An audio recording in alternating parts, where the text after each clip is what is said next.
Hey there, happy Saturday. This is my happy post mission trip hangover day after having a very, very busy week in Colombia. And, the thing about mission trips is not only are they sometimes physically exhausting, they're spiritually and emotionally exhausting, but also invigorating and also helps me, as well as many of my other friends, sort of get back to our purpose and definitely help us with being grateful for what we have. Because after you spend a week in a developing country helping people who have dirt floors and are just grateful for some flour and salt and sugar, boy, you really have to re-examine our first world problems for sure. So I was just going to share with you real quick about the things that I have learned on mission trips. And this mission trip that we did to Colombia, and we did it in a town about an hour away from Bogota, in Cucuta, Colombia, which is, if you look at the map, it's close to the Venezuelan border. We did get to go to the border. And it was very eye-opening there, for sure. Desperation and shanty towns there, the Venezuelans coming back and forth with suitcases to get supplies and things like that. But originally, this came from, our church was going to do a trip in Nicaragua in September, this past September. And so I was really excited about going to Nicaragua because I grew up in high school in the 80s, and Nicaragua at that time was known for the civil war that was going on there between the Sandinistas and the Contras, which led to the Iran-Contra affair when Reagan was president. And so because I'm a political science person and I taught government in high school, it was extremely interesting to me. And so I was really thrilled about going to Nicaragua. Well, around the end of June, early July, the wheels of the Nicaraguan government fell off. I think their socialistic policies fell.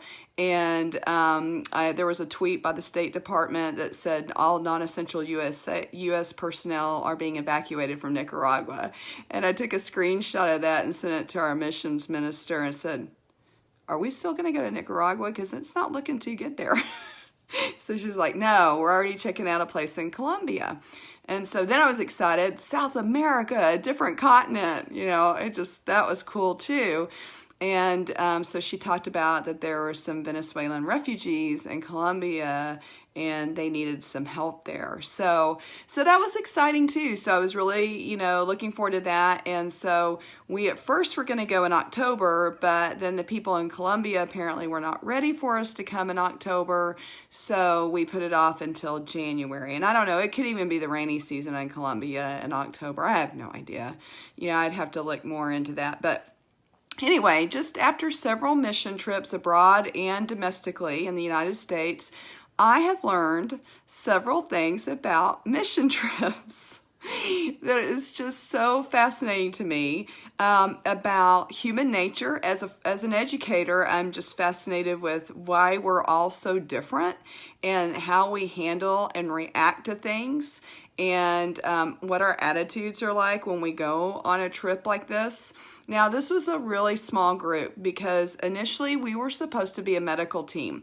And so we were going to be on the border, the Venezuelan border, to help the Venezuelans coming across if they needed immunizations or anything, because if they have their papers, they can get into Colombia for the day legally. It's not a problem for them. But then you have a bunch of illegals too. But we were going to help those that needed immunizations and needed some basic medical care, yada, yada, yada. Well, what happened is the Colombian government had a lot of red tape, and the group that we were working with, that was not really communicated very well. And by the time they realized all the stuff that we needed to do and the paperwork, it was too late, because it was going to take probably 90 days to get it through the government bureaucracy. And this is quite common for developing countries. Everybody looks shocked when I talk about this, but this is quite common. Mexico does the same thing. So, and even Haiti can be a problem, because you almost have to pay off people in order to get your stuff there, medical supplies and equipment, because they really don't care about their people, right? So, they're just trying to make a buck off of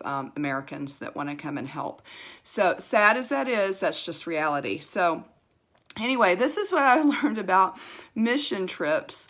That is just, talk about growing yourself as just a human being, much less as a Christian. The first thing is be flexible. Things are fluid. And I think one of the reasons that sometimes nurses and educators are so good on mission trips is we are so used to things not going our way, and that you just have to improvise. And if you don't have any supplies for VBS, because you had so many kids that came out like on the third day, that the fourth day you don't have anything left and you have to just go buy paper plates, and thank goodness we have crayons and whatnot, you just make it work. Because there's not a Xerox machine around, there's not a handy craft store around that you can just, there's not a Michael's that you can just go off to and buy stuff. So you just got to make it up. And then you have to be really patient with the locals that are there, because sometimes they're just not used to having that much help, and so they're having to just adjust. And what we were finding on this trip is that the people in charge of us were just really feeling paternalistic about taking care of us, and really scared of drawing too much attention to us, especially that last day in this really poor area. Martine was trying to communicate with me why I couldn't go with a couple of the guys to go to the store to get some lunch meat, because I just wanted to get out and about, and he kept trying to explain about paramilitary. I couldn't, and he said, do you know what I'm saying? I said, are you talking about gangs? Are there gangs here? And because I'm such a weta that I'm going to just stick out. He said, yes, that's it. There are gangs, and they don't like you being here because you're on their territory. You're helping people, and they want to have that stranglehold. That's basically what he was saying. He didn't say that just like that. But anyway, so you just have to be flexible, and things aren't always going to go your way, and you have to be okay with that, and you have to put some trust in those locals that they know what they're talking about, and use everything for the glory of God and for helping those people, not because maybe you want to get out of the sweltering heat of a slum area and go maybe get out and about with some guys and go help them buy some groceries. So anyway, it's just all about flexibility, and just having the joy of Christ, and loving all of those people, whether they're the people in your group that are really driving you crazy, or, the locals, whoever it is. God loves them all. He loves all of us. So we just have to keep that in mind. The other thing is, that it really has hit home with me the last 2 years, is staying on a healthy eating plan. It's almost impossible. And it seems, even in the United States, it seems impossible, but especially when you're in a developing country, because at lunchtime, when you're out at a site wherever, and somebody who was in charge of the lunch meat forgot it from the hotel room because it was in the refrigerator staying fresh there, and you don't know if there's going to be anything else to buy locally that is acceptable to eat, you just may need to be good with some white bread for lunch, if you really have to eat something, or hope that you have some protein bars that aren't completely melted in your backpack, and just be happy with that. And then also, because if a local too, if they're feeding you what they have, it's not that it's in South America that it's insulting that you don't eat, but they are so grateful for help, for people being there to help, that they do find it to be a blessing if they can feed you, if they can make the sandwiches, and then if you would eat them. Guys, until this week, I hadn't eaten a sandwich in almost 2 years, but I ate them every day this last week. And so I got to, that can't keep happening, because white bread and me, I just kind of balloon up when I start eating the white bread and the real starchy stuff. And so, I have to get back to reality when I get here of healthy food. The other challenge there in Colombia is we were told don't eat the salads because don't drink the water and don't eat the salads. So, well, how am I going to, eat a healthy meal you know, because salads is one of my mainstays as far as eating greens. And so yeah, eating healthy just doesn't work. And then even when we were in Montana this summer, because we had gone there this summer, eating for, you know, when they're trying to feed you know, I don't remember how many of us were there, 60, I can't remember, 50. But anyway, when the church is trying to feed so many people, well, it's not going to be chicken breasts and a bunch of vegetables, and plus you got youth there because they're carb loaders. So, you know, you just have to eat what you can eat and make the best of it, you know. And I try to bring some healthy foods with me if I can, but that's not always possible. So number one is to be flexible and have a servant's heart and to help others and the love of Christ. And number two is you're probably not going to eat healthy. It's almost going to be impossible, I've found, no matter how determined I am going into it. It's just not going to happen. So third, the other thing I found, make time for your own quiet time and to have some just self-time, because it is exhausting when you're around people all day and you're not used to being around people all day. And then you also have a language barrier sometimes. And so even the people from our team that were bilingual, they were having a hard time following it because the Venezuelan, Colombian Spanish is somewhat different than the Central American Spanish. So it's a different dialect and they use words differently. So instead of saying perdón for pardon me, or disculpe for excuse me, it's permiso, you know, just those little things. So it just kind of takes some brain cells and it just kind of wears you out throughout the day. So having that quiet time kind of recharges you either in the morning or even in the evening to kind of refocus and rebalance yourself to the objective and the goal of the trip, which is to expand God's kingdom and to help people who are in desperate need of help from people who are able to give them that help. And so, which leads me to the fourth thing is to be grateful. You know, I thank God almost every day for being born in the United States where we have so much.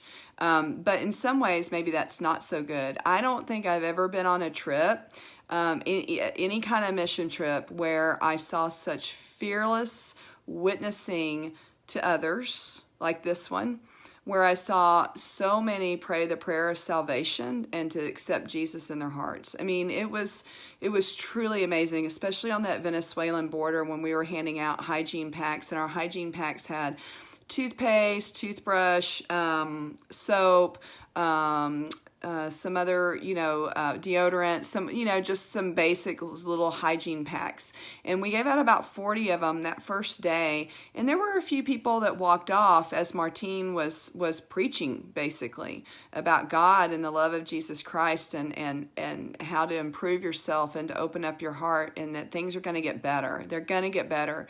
And when he asked how many wanted to pray the prayer of salvation and accept Jesus, about 30 hands went up. It blew me away. I was shocked. These are people who have nothing. They just live in a shanty town basically on the border.